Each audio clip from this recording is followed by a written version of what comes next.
Cast is now starting. All attendees are in listen-only mode.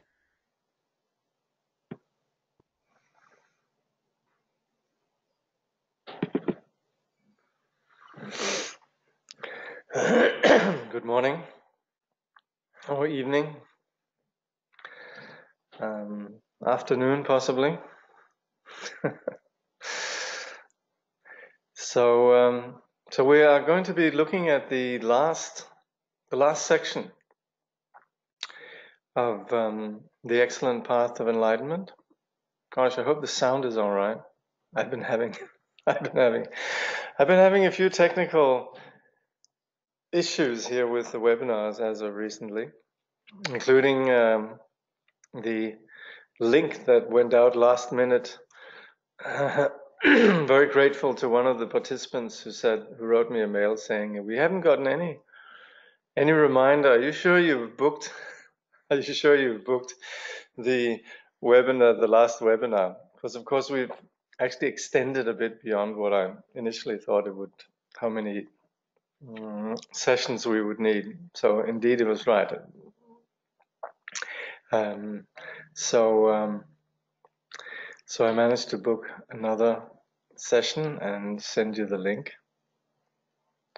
Gosh, here are all sorts of exotic places. We have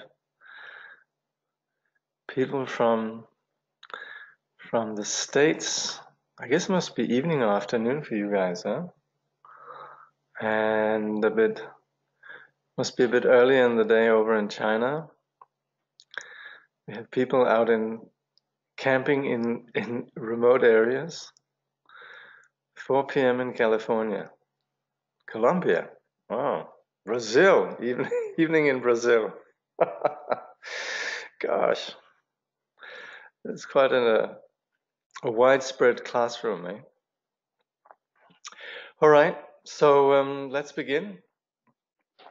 And so we've actually concluded the section on Guru Yoga. And I think today's class might actually be a bit shorter. I thought maybe to do one little extra thing, but what we're then going to be, as you probably remember, we're going to be doing then the more extended explanation on the Guru Yoga, and that's then according to the Longchen Yingtig, the long Longchen Yingtig Ngondro, which has a Guru Yoga practice. It's called the Wish Fulfilling Jewel. So we're going to be looking at Dilgo Khyentse Rinpoche's commentary from that.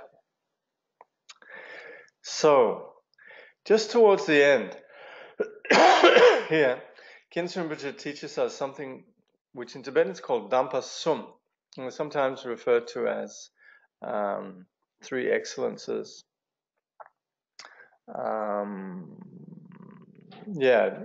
It means three sacred aspects, but of course these are methods, because thanks to our particular attitude towards our path is entirely different. Like if we're going to the Buddhist path, or to the practice of the spiritual journey or whatever, thinking the world's a dreadful place, I hate the world, and I want something alternatively, something better. I want to get away from this evil world. Then we have a very self-centered and very negative agenda. And as a result also, we might sort of have something where we say, I got this out of my path. But it's very much tied up with a very solid sense of me and a very solid sense of the projection about this so-called evil world. Believe me, that does happen. And so the attitude which we would want to cultivate one is recognizing there's suffering in this world, and we care about those who are suffering. And ultimately, what sentient beings are going through is a delusional experience. And so there's nothing about the world in and of itself, and there's nothing about sentient beings in and of themselves that in any way is flawed. The nature is naturally perfect. But because of this delusion and the way that we engage with ourselves and the perceptions of the world, then we get ourselves into a toxic place. But understanding that, then there's a different feel and a different motivation that we bring to the path, which is a very sympathetic one that takes into account the world is suffering, and being very sensitive to the suffering of the world, caring about the world. Then we don't see the spiritual journey as something about where we're going to go into a place where we're not going to feel anything, we're not going to, we don't want to know about the sufferings of the world. On the contrary, actually, in the Bodhisattva path, we do want to know about the world. We do want to know about the sufferings of the world. And we're not trying to develop some strategy so that we don't feel. It's the contrary, we become more raw. The Bodhisattva has a bleeding heart. So the path is very much about compassion. And when we engage in the path in that way, then also the outcome, the way that we cultivate or construct ourselves, as you like, is very different. One of retreating away from the world, thinking it's an evil place, is really one of alienation between self and other, and also a very negative attitude that's solid. The others are solid. I am solid. Here, we're relinquishing the solidity altogether. Understand with the view of understanding the delusional condition that sentient beings have gotten themselves into, and also we're dissolving this at the core by this attitude of caring and kindness. And so this motivation then defines a completely different project, a completely different mood, and a completely different atmosphere in terms of what we're doing. So motivation makes a completely different journey. So when we engage in any given action, the value of it has so much to do with what our motivation is.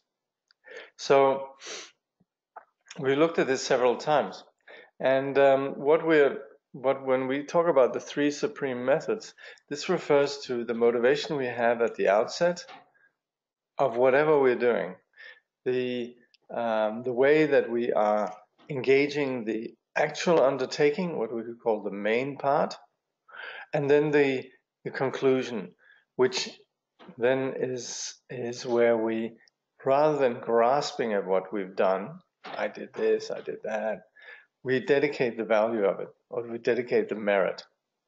Now, in this case, we're talking about the spiritual path in particular, but this is also something that applies to other aspects of our lives. If we check our motivation, and we can be confident that our motivation is pure, a pure intention, we then engage in whatever we need to do without second thoughts. And then at the end also, whatever value or benefit there might be, we consider that it's not something about building ourselves up, but rather something good happened, we just give it away. We dedicate it to others. So this makes a big difference. So we could very well say this is a method. So we can talk about these three supreme methods: the preparation, the main part, and the conclusion.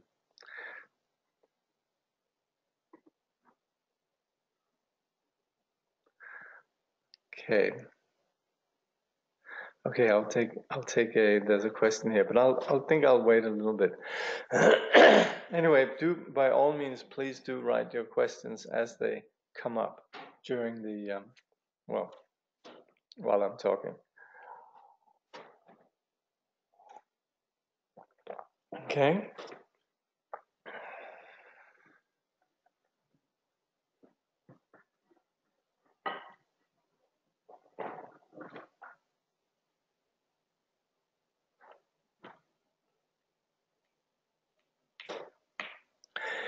So Khyentse Rinpoche says, the framework which gives this practice, as well as any other practice or activity we undertake, its strength is that of the three supreme methods: the preparation, in which we generate bodhicitta, the wish to act and practice for the sake of all beings. 1. 2, the actual practice during which we remain free from distractions, clinging in concepts. That was 2. And then 3, the conclusion in which we dedicate the merit for the sake of all beings. These 3 methods must be applied to any kind of practice, whether generation phase, perfection phase, great seal, great middle way, or great perfection. Okay, so whatever practice that we're undertaking, and then particularly in Vajrayana Buddhism, we talk about the generation phase, where there is the reference point of seeing purity, and hence there's the practice of sustaining visualization of deity, mandala, and so forth. So it's a vipassana with a conceptual attitude of recognizing purity. So that's the generation phase or visualization phase. And then we have the perfection phase, in which we work on a more subtle level, sometimes in terms of yoga practice, and also sometimes in terms of relinquishing any reference points whatsoever. And that's there when we have the practice of the Great Seal. Great Seal is not anything to do with a great walrus or a sea lion. It is seal as in a stamp, or something that recognizes, particularly in this case, all phenomena of samsara and nirvana, recognizes their nature. So that's called the Great Seal, or in Sanskrit, Mahamudra. And then you have the Great Middle Way, which is the practice of the Greater Madhyamika. And then we have the Great Perfection, Mahasandhi or Dzogchen. So regardless of whatever these practices we're undertaking, and of course, basic to all of these is the practice of ngöndro. We engage in these practices with these particular 3 aspects or methods: the preparation, the main path, and the dedication. Khyentse Rinpoche says, without these 3 methods, without these 3 supreme methods, there is no point in doing any practice. Meaning we could have a sufficiently negative attitude that even doing practice could actually be pointless or maybe even counterproductive. So motivation is everything. The preparation is the generation of bodhicitta. This is a very skillful way that not only increases the value of our practice, but is the very reason for our doing it. Modern technology, for example, uses very powerful machines to accomplish in 1 hour the same work that it would take 100 people to do by hand. Similarly, when we undertake an action with the pure intention of benefiting others, that intention is the skillful means that makes the action infinitely beneficial and effective. As the mind has a far greater effect on the quality of an action than the body or speech, when you begin a practice, first turn your mind inwards and check your intention. So this also is basic to an understanding of the value of, say, our actions in terms of karma. We might do something that looks like a beneficial action, but if we have a self-centered agenda, it will have just exactly that impact on our ground consciousness. If you've been following the Sunday program on finding rest in the nature of mind, then we've been looking a lot at the all ground and the ground consciousness and so forth, in which all imprints are left, and so it's the mind that carries everything that we do. And so, as much as, yes, actions with body and speech, of course, have an impact, more than anything is the hidden intention inside any given action. So that's where we want to start off with this generation of bodhicitta. So the point here, and this is very important, where Rinpoche says, first turn your mind inwards and check your intention. First turn your mind inward and check your intention. The correct way to think is as follows. Correct in this, not because it's written or because as good Buddhists we're supposed to do this, but just what works. What helps? Just like if you have a car, the correct way of running the car is giving it the petrol that it needs. Like you don't put regular petrol in a diesel car, and vice versa. This is not about good or bad. It's just about what's gonna work. So, what's going to work is to think as follows. Of all living beings, there's not a single one who has not been my parent in a past life. Now, they're all immersed in the ocean of suffering. They all want happiness, but do not know how to get it. I wish to help them, but do not have the ability to do so. I must therefore progress towards enlightenment, so that I can gain the ability to free all sentient beings from their suffering and ignorance. So this is about recognizing the suffering that all beings are going through and our indebtedness to all sentient beings. Considering, you might think, well, I might have had, let's say, 100 lifetimes. That's a lot of parents, right? We could think, gosh, there's going to be 100 people around there that I have been related to as parents. We could possibly conceive of that. But then again, where were we before that? You know, this is like thinking, where does the universe end? So, similarly also with time. So of course, in absolute truth, we can say time and space and so forth are conceptual constructs. But in terms of our relative experience, where we very much operate in terms of, time, this is going to end at 10 o'clock, right? And so forth, then time is very real for us. So where were we before those 100 lifetimes? What were we doing? Well, we probably had some existence also there. Well, then there would have been something before that. Yes, ad infinitum. So countless lifetimes, countless beings, and an infinitude of lifetimes, an infinitude of beings. It's not just like a mind experiment. If you keep going into space, you can keep going for a very long time and it won't be anything philosophical. You're actually experiencing this. We've sent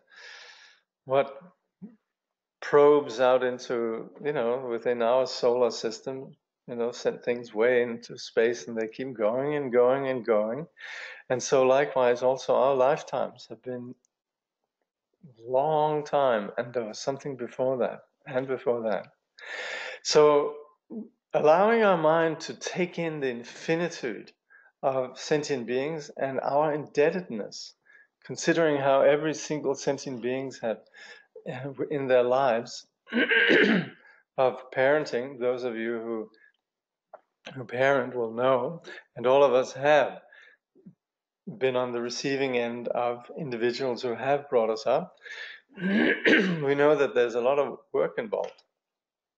Now, all these beings, because of ignorance, while they do wish happiness, they create the causes for suffering. So this is where we would, at the present moment, where we would generate this attitude that we want to attain enlightenment so that we can benefit and free all beings. Khyentse Rinpoche continues, you should approach everything you do in this way, even actions that seem insignificant, like reciting a single mani. A mani is the mantra Om Mani Padme Hung Shri, Om Mani Padme Hung. So this is a common practice in Tibet to recite this mantra at all times. And so if you've been around Tibetan culture, you'll see people turning prayer wheels, which very often has this mani mantra, chanting, and so forth. And this is not just, you could say, something the lay people do. This is also something that great beings do. We're going to be studying a work by Pulse Rinpoche, and starting in September, called The Heart Treasure of the Enlightened Ones. It's one of these online studies I do over 6 sessions. And someone like Deshong Rinpoche, who is a great master, an amazing great master. If you ever want to read a wonderful life story, you should read his life story. It's called A Saint in Seattle. And Deshong Rinpoche was famous for, I think, every day chanting something like 50,000 mani mantras. Like he would continually, all his life, he would continually be reciting the mani mantra. So reciting a single mani, or mani padma hum, or walking once around a temple or stupa.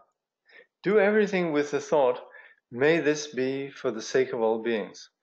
To recite Om Mani Padme Hum, even once, brings boundless merit. It will close the door to the lower realms and lead to rebirth in the Buddha fields.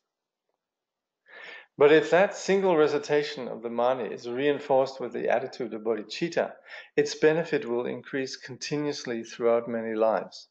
The reason for this is that if we dedicate an action for the sake of all beings, the benefit of that action will be as infinite as is the number of beings. To recite 100 million manis, which I think, by the way, Deshong Rinpoche, I think he accomplished that 3 times. 3 times 100 million. It's a lot of mantras. Sometimes Tibetans, they will get together and they will have just for a couple of days or maybe more, but usually under a week, I think. And they, depending on how many they are, they will very often set this goal to accumulate 100 million mani mantras, which is a wonderful thing. And then you have sponsors that will come and feed everybody. And then there'll be like a group of, let's say, 30, 50 people who will be sitting there, and that's what they do throughout the day. It's very often, it accommodates all walks of life, people at all ages and so forth. So to recite 100 million manis without dedicating them to the welfare of all beings would be of far less benefit than to recite just 100 manis. I think the spell check got onto that one. 100 manis for the sake of all beings. So that's where it's all about, the intention behind it. So that's intention. That's the attitude that we bring to this. Okay, let's see if there's some questions.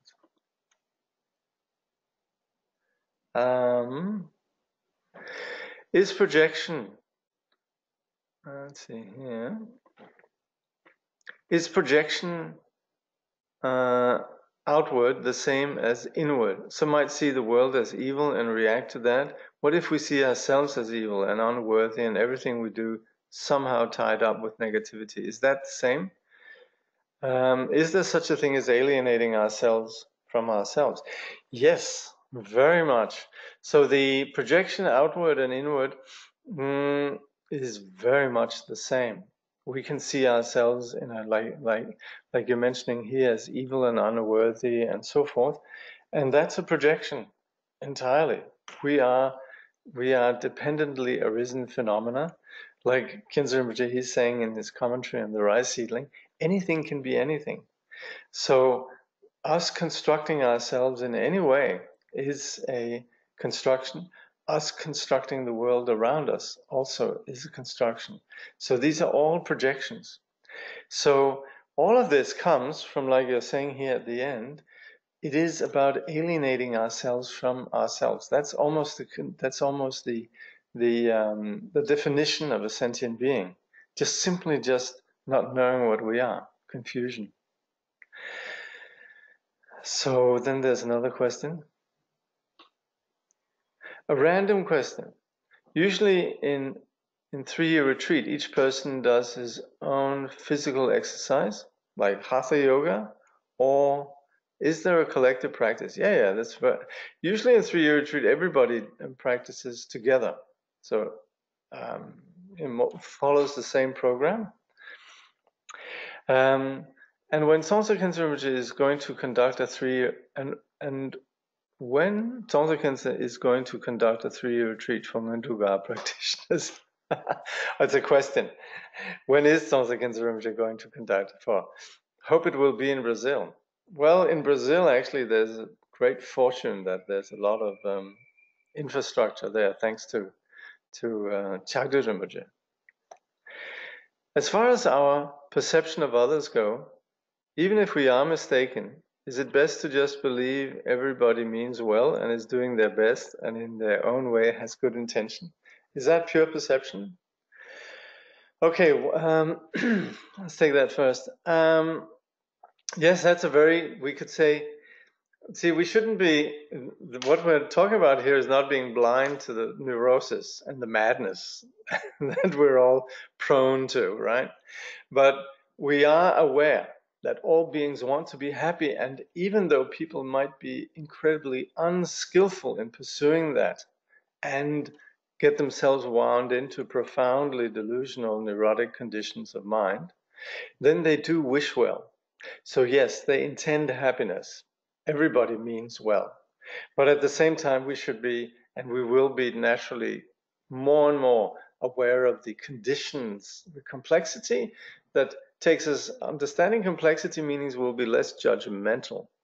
But it also means that we understand more and more the conditions that people operate with. So there's a greater discerning that would naturally come. So it's not like we're just, we could say,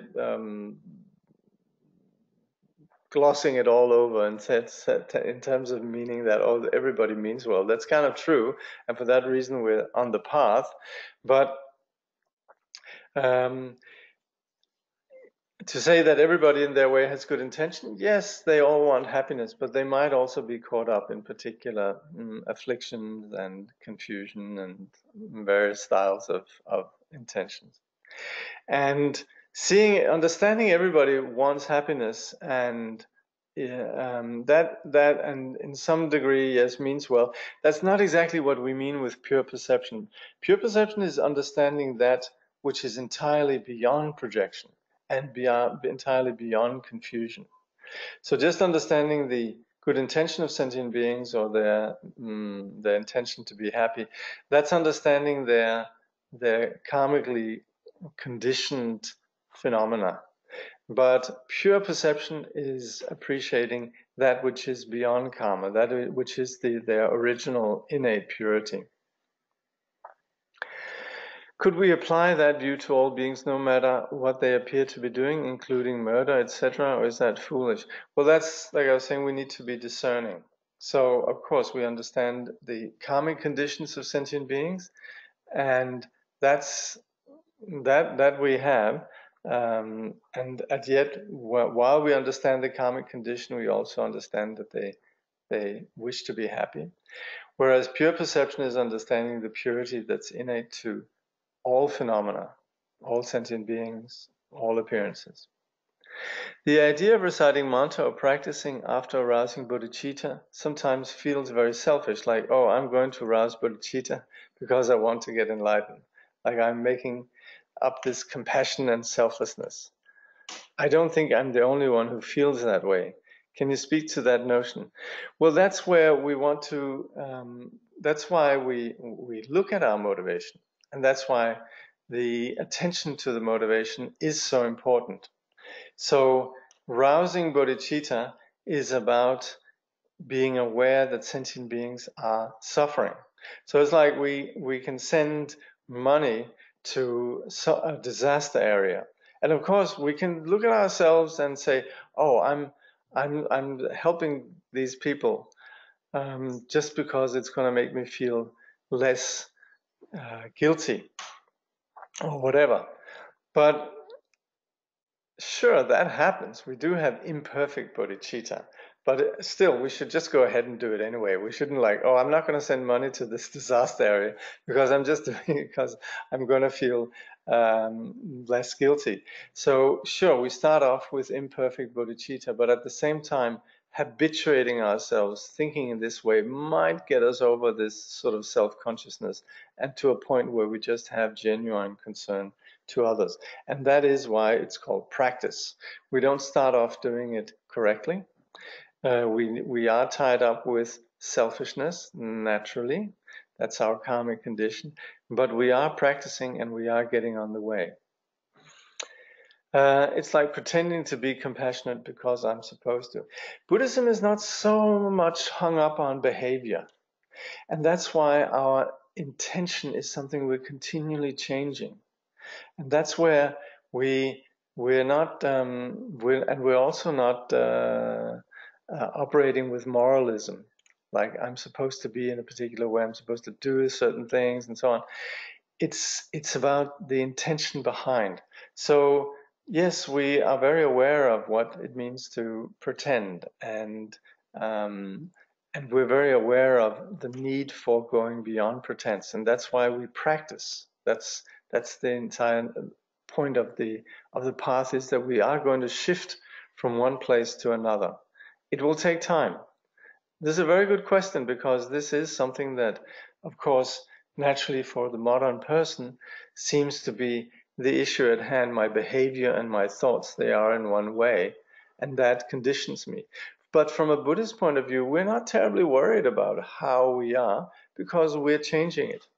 And also, if we practice meditation, we become less and less worried about the arising of thoughts, and we begin to see, yes, thoughts arise in this way, but then again, I can work with them, I can change it, and also I can let them be. Particularly if we practice sitting meditation, then we more and more become trained in freeing the thoughts and not being in any way, or being less and less overwhelmed by the arisings of thoughts.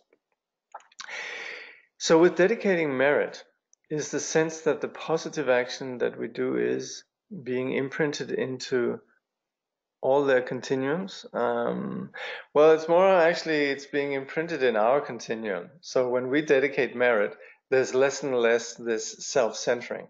So in terms of all sentient beings, yes, it does have an impact in terms of our engagement with sentient beings and those with whom we have strong karmic ties. But above all, it's on our mind then the greatness of this motivation makes a big difference. Finding it hard to touch on basic sanity and goodness, not being in negativity towards myself, or the opposite of being super positive. I get confused about Buddhist philosophy to have positive thoughts without objectification of myself and others, of everything. Well, this is again also where it comes into play that it's just about practicing, and this is not something that just comes right away.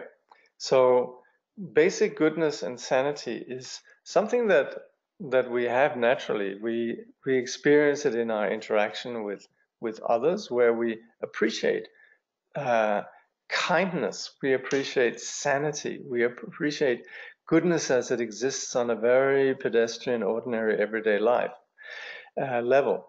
And then also it's something that we connect with when we're doing practice, not about thinking about the sort of philosophy particularly, but more about just the settling the mind and aspiring towards kindness. This is something that is very touches us on a very basic level. So there's nothing particularly cerebral or philosophical about this. So that's where we touch on this not as something that we understand, but as something that we more and more experience. And of course, again, sitting meditation here is very good, because it enables us to settle the mind, and then our thoughts become clearer. Not being in negativity towards myself, I'm not sure what that exactly means, or the opposite of being super positive. Yeah, to have positive thoughts without objectification of myself and others is very advanced, in the sense that that's a place where we can't really imagine that, understand that. This is again more about dissolving some.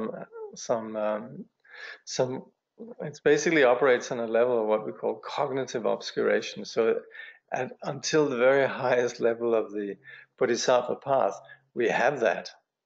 But at the same time, in the practice of meditation, we begin to train ourselves in letting go. And that's where we can see this is something that's real. It's not just a mystical experience. It's something that we are continually engaging in. So whether we're practicing in a dualistic concept, like in post-meditation, engaging with others, cultivating kindness and compassion, practicing the paramitas, or we're practicing meditation, of letting go of thoughts. Either way, there's a place where it begins to settle down and just feel very organic and real. So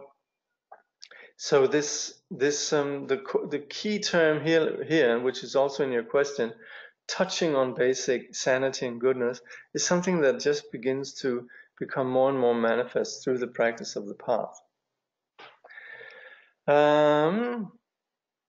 So then someone says, I will go for 3 years for Ngondro, please. Wherever is the retreat, I aspire to join. Oh, no, somebody was just making an aspiration that there could be a 3-year retreat. There's no plans of any 3-year retreats anyway. So anyway, it's a lovely aspiration. Wherever is the retreat, I aspire to join, please. It will be very fortunate for all of us and sentient beings. Yeah, and we'll have to ask Khyentse Rinpoche to do that. I've heard Rinpoche say things that relate to we shouldn't even care about our own enlightenment, but only the liberation of others. I find a slight difficulty reconciling that with hearing that we must attain enlightenment to liberate others.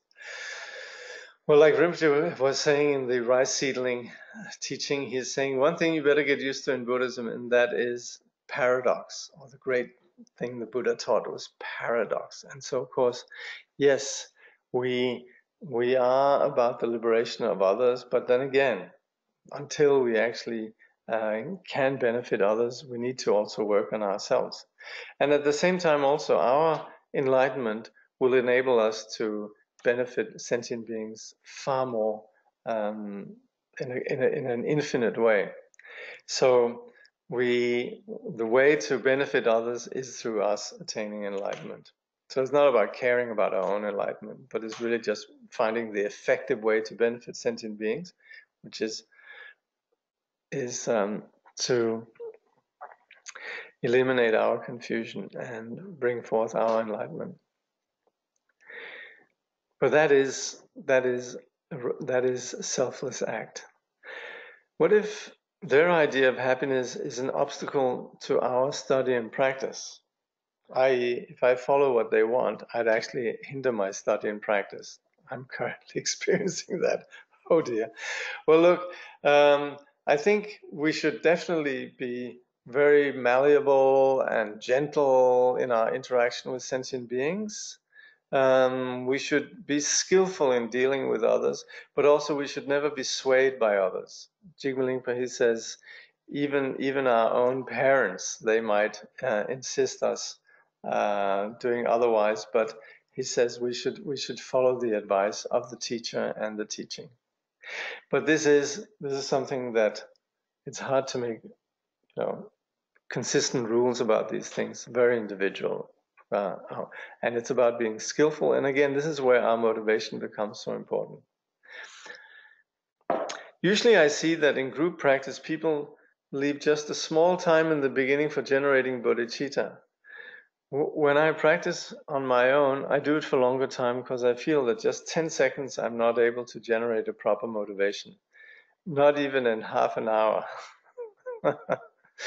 So is there any specific instruction whether it should be done quickly or can take a while? Just it's a question of actually it taking place. So maybe some people can do it very briefly, and some people maybe just recognize that this is what we're doing. Some people maybe have it continually, and it's really just revisiting that. At the same time, you're right, and that's what's implicit in a lot of the Lojong meditation, is that we do sit and we cultivate it for a long time. So the question is, the instruction is, it should be done so that we arrive at that place. Yeah. So just relax in the paradox and keep going. Yes. Okay, let's get back to this text here. The main part of actual practice must be free from concepts or clinging. Now this is also where we should relax, because to be free of concepts and clinging is almost impossible. And Khyentse Rinpoche goes on to say, ideally this means to have full realization of emptiness, the void nature of all phenomena. But this is not so easy to understand at the beginning. This is like somebody's question before, this sort of the absence of duality. That's not easy to understand in the beginning. And it's not even easy for the great bodhisattvas. It's something that still remains. The main point for us, therefore, is to concentrate fully on the practice, with body, speech, and mind acting in accord. So it means to not be distracted. Simply just not second-guessing what we're doing, not interpreting or reflecting on what we're doing, but just doing it. Just like we do the dishes, just like we polish a mirror, just like we brush our teeth without second thought. We just give it our best. Maybe we brush our teeth mindlessly, and somebody then says, be mindful when you're brushing your teeth. Okay, then we do it, but there's not a lot of complications around it. So that's how we engage in whatever practice we're doing with this simplicity of wholeheartedness. If we use our bodies to do prostrations, for instance, while carrying on an ordinary conversation, with our minds full of attachment and hatred, the movement we make will be merely mechanical and almost useless. Instead, we need always to combine body, speech, and mind in our practice, using our bodies to prostrate, our speech to recite the refuge prayer, and our minds to concentrate on the meaning of prostrations. We should remember that when we place our folded hands at our forehead, we're paying homage to the body of the Buddhas. When we place them at our throat, we are paying homage to their speech. And when we place them at our heart, we are paying homage to their mind. Then when we touch the ground with our forehead, 2 hands and 2 knees, we pay homage to the body, speech, mind, qualities and activities of the Buddha. At the same time, the 5 poisons present in the minds of all beings, including ourselves, are transformed into the 5 wisdoms. Now these here instructions there on how to see how we're doing prostrations, of course we should pay attention to this, and we should try to focus in that way. There are, however, in the different traditions, this is explained in different ways. But here Rinpoche gives one way that we can focus the mind as we're doing the practice. But the thing is that we're focusing, and this is where our mind is directed towards. It is this kind of precise mindfulness that we need to maintain. Even by ordinary standards, a good worker is someone who is always mindful of what he or she is doing. His body is concentrated on the job. He uses his speech to discuss what has to be done and what needs to be avoided, and he uses his mind to think carefully about the work he's doing. If we do not do likewise, we may well end up like the tailor who is always looking out of the window and chatting to everyone else in the workshop while he sewed. He found that he had stitched the garment he was making to his own clothes. When we say that the actual practice must be free from concepts and clingings, this means that it must be free from attachment, self-infatuation, scattering thoughts, and so forth. So that's where we just relax and focus on the practice without these scattered thoughts or being proud that we're doing practice or whatever it might be that comes up in the mind. So there is a practice of directing. However vast an offering you might make, even 10,000 silver coins, you should never think, oh, I've made such a big offering. It will be enough for the rest of my life. I shall reap the fruit of my actions and enjoy their karmic result. I doubt whether anyone has ever made such a large offering. So there is no point in making an offering with such a small-minded attitude. So the offering, of course, can be great, but it becomes all the greater when there's not these strings attached, like I gave this, I should have a memorial plaque made, I should be talked about. I hope people notice this, and I hope people are talking it up, and I hope, you know, the word gets around how generous I am. That defines a rather small-minded attitude. Whereas just giving quietly what is needed, a large offering and so forth, without any second thought, that is what we would call a magnanimous attitude. So, but with a small-minded attitude, Khyentse Rinpoche says, its value is extremely limited. On the contrary, then, you should wish that your offering may be multiplied without limit. If you offer 1 million, make a wish that you will be able to offer 2 at the same time. It's important to remain free of pride. So this is not about not being content with what we're doing, but it's more about aspiring that it could be even greater, and in this way still remaining humble. There are 4 ways to waste a generous action: to hope for a reward, to boast to others about it, to regret having done it, and to omit dedicating its merit to all beings. So this is actually this is quite helpful. To hope for a reward, to boast about it, to regret having done it, and to omit dedicating. In short, a good action must be completely free from second thoughts and expectation. Ideally, it should be free of the concept of doer and object and action. So if we have an action of giving, then we might retain a strong sense of I, the one here, am giving this, this big offering to so-and-so. Sorry, the object is the other person that we're giving it to, and the action is then what we're doing.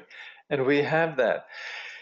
It's almost impossible not to have it. And again, coming back to the cognitive obscuration, until the highest bhumis of the bodhisattva, that still happens.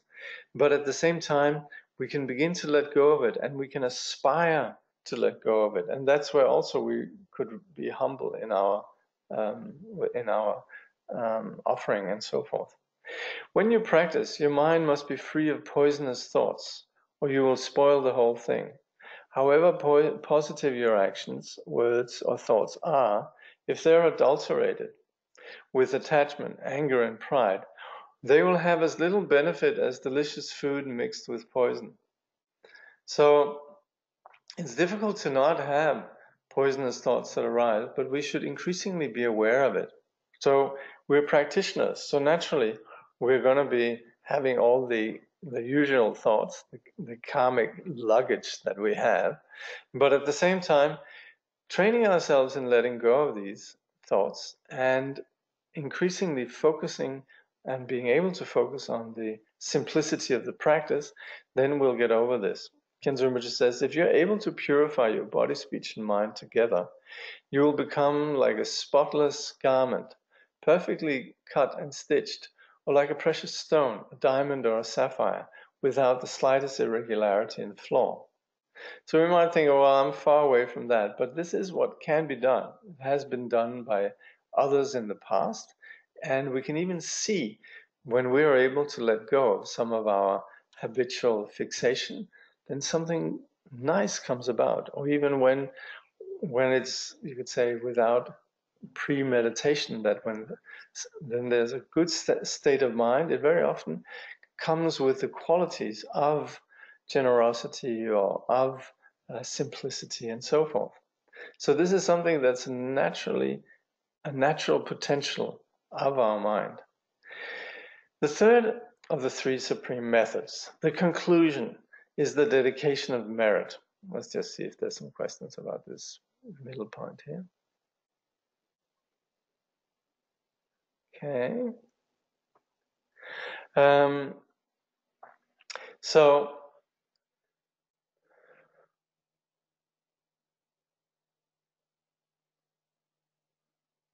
So with the dedication, this increases the fruit of the merit.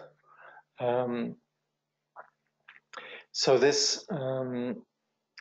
without dedicating, then this whatever we might have done would be exhausted as soon as we've done it. So the fruition of it is quickly exhausted.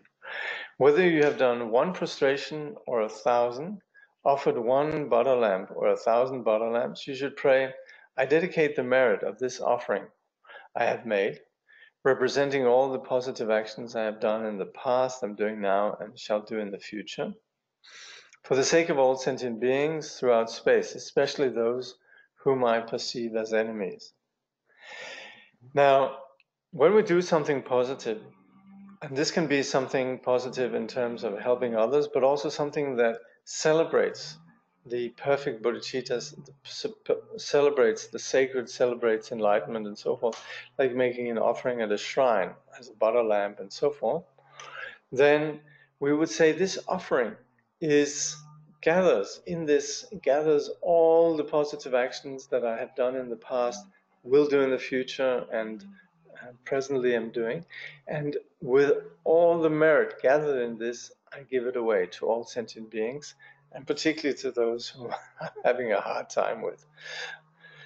When you make this dedication, you must be very clear about what you're doing, as if you were handing a present to each and every living being. So it's not just a vague sort of exercise, but we would consider or visualize at least, or think that this goes to every sentient being. Khyentse Rinpoche says, you should not think that this merit is divided up between all beings, but that each and every being receives the full amount of it. So sometimes we say, I dedicate this merit to so-and-so. And of course, that's human nature, that our nature is, I'd like to dedicate this to my relative who's very, very ill, or to my relative that's passed away. And it doesn't mean that then all sentient beings, they're standing around, they're not going to get they're not going to get any of the pie today. And that's not it. It's that our intention naturally goes to this person, but still, all merit goes to every sentient beings as well.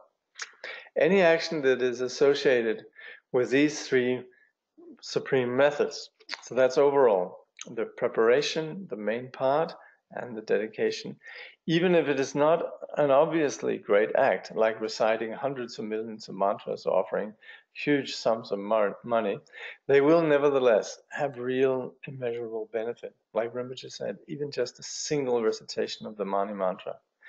And this is because of the pure and vast intention of bodhicitta that the great vehicle or Mahayana is called great. It is because of the pure and vast intention of bodhicitta that the great vehicle or Mahayana is called great. So the Mahayana is defined by this vastness. Also, like Gendon Chimbal says, in the Mahayana, an important term is inconceivable. We're not limiting. We're no longer limited to just my little spiritual path or my nirvana. We're letting go of these reference points, and we're willing to be present for all sentient life. Without bodhicitta, we might call ourselves practitioners of the great perfection, the great seal, or the great middle way, but we will still be on the narrow path of selfishness. So of course we could engage in so-called great perfection, or Dzogchen, or Chakchen, or Uma Chenpo, these paths which supposedly are great. But while the path might be great, if the individual is not great, then it doesn't really help a whole lot. And that's why without this, the individual being informed or motivated by bodhicitta, it's still narrow path of selfishness. If you have these supreme methods, you have everything you need. If you do not have them, there is no way to progress. Genuine practice is something that has to be developed. It requires a sustained effort. So we might start off with noticing inferior motivations and confused thoughts and so forth, and that's normal. It's as we progress, and it takes, some of us have many challenges, so it might not happen right away. And particularly us in the modern world, we didn't grow up around this culture. And even the idea of a path in which we gradually transformed is sometimes an alien thought. We sometimes think, this is how I am, and if I don't have it right away, then maybe my practice is flawed. So that's where we need to think in terms of the mind is changeable. And so that's where we need to have a sustained effort. We have to, the Khyentse Rinpoche says, we have to transform ourselves. If from the very beginning we were completely free from attachment and anger and constantly had the infinite number of sentient beings in mind, we would already be realized and would have no need to practice in the first place. But this is not the case. This is why we need to keep in mind the meaning of the teachings and to watch vigilantly over the actions of our body, speech, and mind. If we practice in this way, we will progress along the path without much difficulty. Just as one can see from a child's behavior, when he eats and so on, that he has been well brought up, so too the positive transformations of our minds will be apparent in our actions. So, of course, the actions are not the main thing, but they're just a reflection. And that's why sometimes when we see somebody who has a certain elegance and a certain demeanor, we can infer that there must be some good practice behind.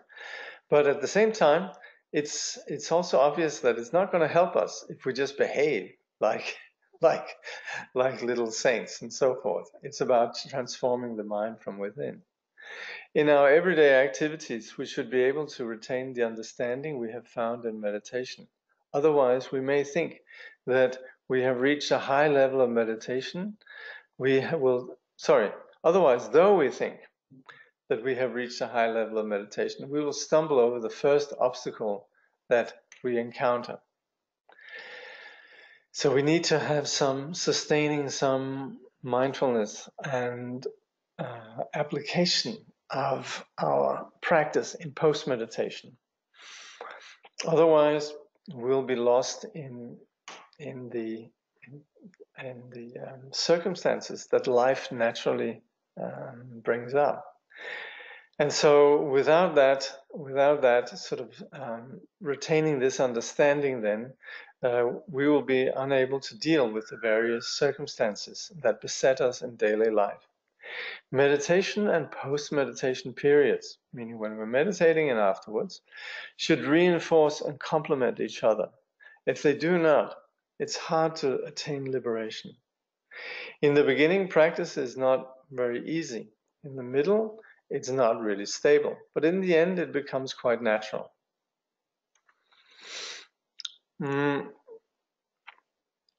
This is why it is when we first start on the path that we should make the greatest effort. It is important to remember this. So, as we're beginning the practice on the path, then we want to aspire that we can do it well. And that ends here. This concludes the explanation of this short ngöndro practice composed by Jamyang Khyentse Wangpo. A more detailed explanation of the preliminary practices can be found in Paltro Rinpoche's The Words of My Perfect Teacher, Khyentse Michelo. So this was requested by Sawang Urchen Ursel Mukpo and numerous disciples who wished to practice the ngöndro. Dilgo Khyentse Rinpoche then gave these teachings over a period of 6 days in December 1987 at Shichen Tenyi Darjeeling, Kathmandu. The teachings in Nepal. The teachings were translated by Konchuk Tenzin, Matthew Ricard, transcribed by Ner and Shön Gale, and edited by members of the Padmakara Translation Committee, etc., etc., etc. We rejoice.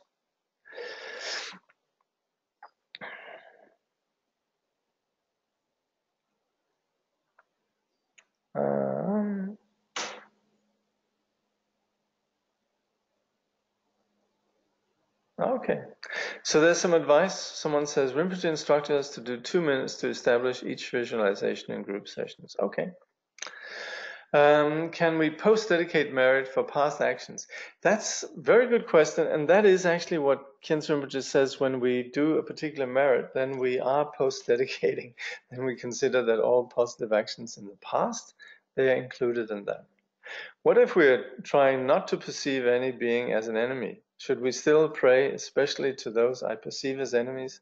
Yes, we still are humbly admittedly, probably annoyed here and there. And so the way really to engage this, even though we can aspire to be free of perceiving any enemies, we can still just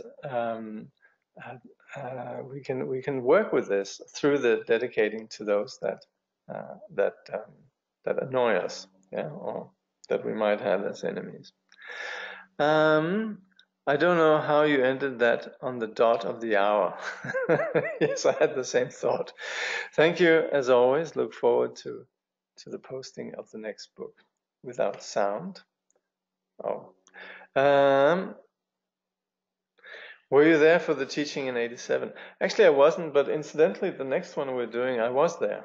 So the wish fulfilling jewel.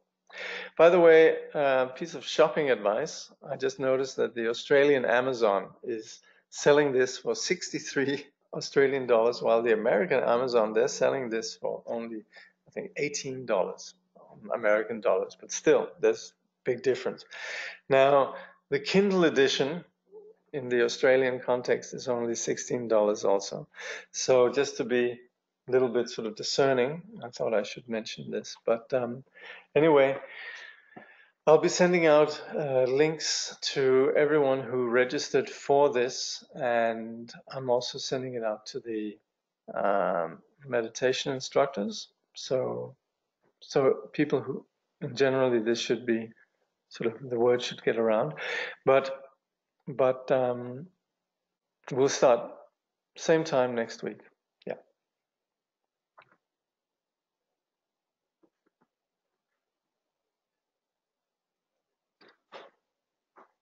Oh, someone is saying you can get it for $3.50 on Amazon USA. Okay, good.